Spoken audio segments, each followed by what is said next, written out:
हाय friends, मैं हूं doctor Shalabh Agarwal, senior consultant urologist, CK Birla hospital Gurgaon से। और मैं आज एक बहुत कॉमन प्रॉब्लम के बारे में बात करने जा रहा हूं, जिसको हम कहते हैं ओवर एक्टिव ब्लैडर। जिस तरह से इस बीमारी का नाम है, ब्लैडर की एक्टिविटी बढ़ जाना यानी ओवर एक्टिव ब्लैडर, ये दो तरीके का होता है। एक प्राइमरी ओवर एक्टिव ब्लैडर और दूसरा सेकेंडरी ओवर एक्टिव ब्लैडर। जो हमारा यूरिनरी ब्लैडर है उसके दो काम हैं। एक, यूरिन को होल्ड करना।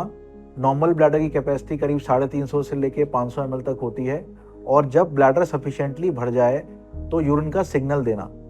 और जब ये यूरिन का सिग्नल आता है उसके बाद आप अलर्ट हो जाते हैं और आप फिर अप्रोप्रिएट टाइम और प्लेस ढूंढ के यूरिन पास कर देते हैं। तो जब तक यूरिन को होल्ड करे रखना, ये भी एक इम्पॉर्टेंट फंक्शन है। और जब आप यूरिन पास करना चाहें तब सफिशिएंट प्रेशर जनरेट करना, जिससे कि यूरिन का फ्लो बन सके। ओवर एक्टिव ब्लैडर में जो ब्लैडर का स्टोरेज फंक्शन है वो डिस्टर्ब हो जाता है, और नॉर्मली जो ब्लैडर सिग्नल ब्लैडर फुल होने पे देता है वही लेस देन नॉर्मल कैपेसिटी जैसे 50 ml, 25 ml या 100 ml पे अचानक से इतना स्ट्रॉन्ग सिग्नल आता है कि आदमी को लगता है कि पूरा ब्लैडर भर चुका है और उसे इमीडिएटली यूरिन पास करना पड़ेगा। जैसा मैं बात कर रहा था प्राइमरी ओवर एक्टिव ब्लैडर और secondary over active bladder. Primary over active bladder में ये परेशानी ब्लैडर की मसल्स में ही होती है, या फिर काफ़ी हद तक इसमें एक साइकोलॉजिकल कंपोनेंट भी आ जाता है। सेकेंडरी ओवर एक्टिव ब्लैडर में ब्लैडर की ये परेशानी secondary to some other urinary disease होती है, जैसे कि यूरेट्रिक या ब्लैडर स्टोन, बीपीएच, ब्लैडर के acute infections, UTI, chronic bladder के इन्फेक्शंस, क्रॉनिक सिस्टाइटिस, कई तरह की मेडिसिन, पोस्ट रेडिएशन या कई तरह की कीमोथेरेपी, या और कई तरह की systemic disease, neurological disease, spinal diseases, कई तरह की ब्रेन की डिजीजेज। उनमें मेन फोकस जो ट्रीटमेंट का होता है वो जो उसका पॉजिटिव फैक्टर है उसको ट्रीट करना और उसको हटाना होता है। जैसे ही वो पॉजिटिव फैक्टर जाता है वैसे ही ओवर एक्टिव ब्लैडर अपने आप करेक्ट हो जाता है।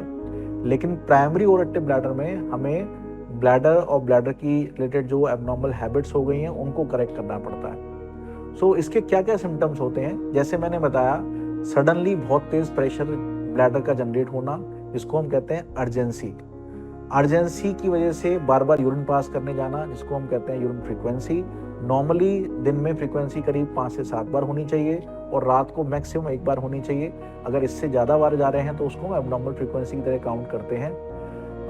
रात वाली फ्रीक्वेंसी को हम नॉक्टूरिया भी कहते हैं। इसके अलावा जैसे जैसे डिजीज़ बढ़ती है यूरिन का लीकेज चालू हो जाता है, जिसको हम अर्ज यूरिन इनकॉन्टिनेंस कहते हैं।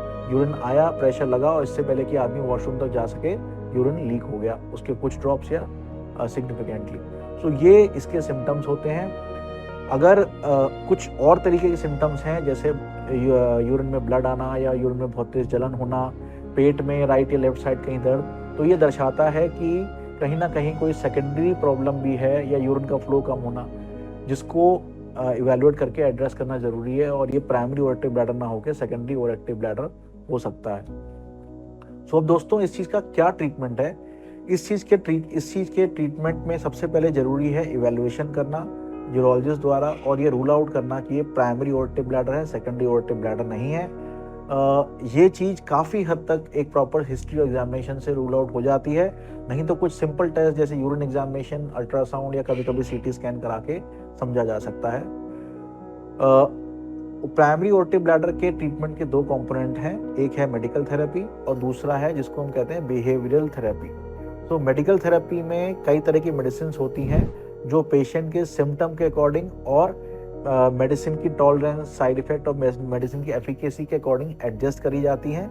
यूजली इन मेडिसिन का इफेक्ट करीब हफ्ते 10 दिन बाद चालू होता है। इसलिए अगर आपको इन चीज़ों की मेडिसिन चालू हो रही हैं तो इमीडिएटली इन मेडिसिन को आप एक्सपेक्ट ना करें कि आपके सिम्टम रिजॉल्व हो जाएंगे, और इनको इमीडिएटली चेंज करने की ज़रूरत नहीं होती। मिनिमम 20 डेज 30 डेज ऑब्जर्व करके ही कुछ उसमें वेरिएशन करा जाता है।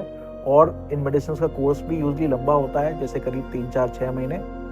दूसरी इंपॉर्टेंट थेरेपी है जिसको हम कहते हैं बिहेवियरल थेरेपी या ब्लैडर रिहेबिलिटेशन या ब्लैडर रीट्रेनिंग। ठीक है, तो इस चीज़ में इम्पॉर्टेंट ये है कि सबसे पहली चीज़ आपका डाइट और वाटर का इंटेक। जिन लोगों को ओवर एक्टिव ब्लैडर की प्रॉब्लम है उन्हें एक साथ बहुत सारा पानी नहीं लेना चाहिए। ज़्यादा कंसनट्रेटेड यूरिन भी ब्लैडर को इरिटेट करता है, और अगर ज़्यादा पानी पिएंगे तो ऑब्वियसली फ्रीक्वेंसी आपकी वैसे भी बढ़ जाएगी। एक मॉडरेट अमाउंट में करीब मान लीजिए 150 से 200 ml पर आवर, या आपके जो इन्वायरमेंट है, वर्क इन्वायरमेंट है, आप ह्यूमिड इन्वायरमेंट में काम करते हैं, आप ऑफिस में बैठे हैं, सबकी वाटर की रिक्वायरमेंट अलग होती है, तो उस हिसाब से इसको बढ़ा या घटा सकते हैं। ओवरऑल दिन में करीब 6 से 10 ग्लास पानी, यानी कि करीब 1.5 से 2 लीटर, सवा 2 लीटर तक पानी लेना चाहिए रेगुलरली, अपने ब्लैडर और अपने यूरिनरी सिस्टम को हेल्दी रखने के लिए। लेकिन ध्यान यही रखें कि ये चीज़ यूनिफॉर्मली लें, आप एक साथ बहुत सारा पानी पीने की कोशिश ना करें।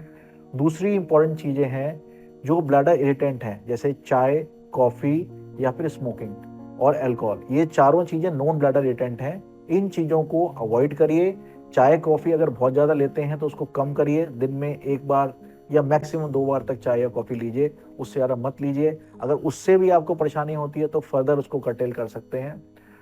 खाने पीने में मॉडिफिकेशंस बहुत ज़्यादा करने की ज़रूरत नहीं है। किसी पर्टिकुलर डाइट के बाद आपको ब्लैडर की परेशानी बढ़ जाती है तो उस डाइट को आप अपने रूटीन से हटा दीजिए। दूसरी इंपॉर्टेंट चीज़ है अपना बॉडी वेट कंट्रोल। ओबेसिटी के साथ साथ ब्लैडर का सपोर्ट जो है वो वीक हो जाता है और उसकी वजह से ओवर एक्टिव ब्लैडर की प्रॉब्लम और ज़्यादा बढ़ जाती है। तो वेट रिडक्शन अगेन एक बहुत इंपॉर्टेंट चीज़ है इस चीज़ के लॉन्ग टर्म आउटकम या लॉन्ग टर्म ट्रीटमेंट के लिए।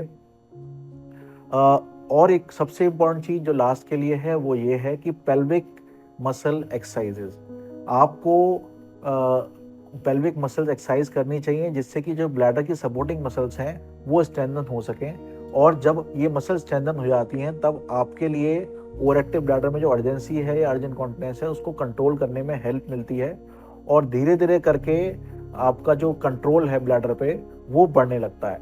अनफॉर्चुनेटली ज़्यादातर लोग जो मेरे पास आते हैं पेशेंट्स, वो इमीडिएटली शॉर्ट टर्म ट्रीटमेंट के लिए बात करते हैं और थोड़े दिन बाद ट्रीटमेंट लेने के बाद वो कहते हैं कि अब मेरे को सर कुछ ऐसी चीज़ बताइए जिससे मेरी मेडिसिन हट सकें। उसके लिए ये जो मैंने बिहेवियरल चेंजेस बताए हैं ये बहुत इंपॉर्टेंट हैं, डे 1 से ही फॉलो करना, जिससे जैसे जैसे इनका इफेक्ट आता रहे वैसे वैसे हम मेडिसिन कम करते रहें और अल्टीमेटली आपको इस बीमारी से छुटकारा दिला सकें। दोस्तों, ओवर एक्टिव ब्लैडर एक ट्रीटेबल प्रॉब्लम है।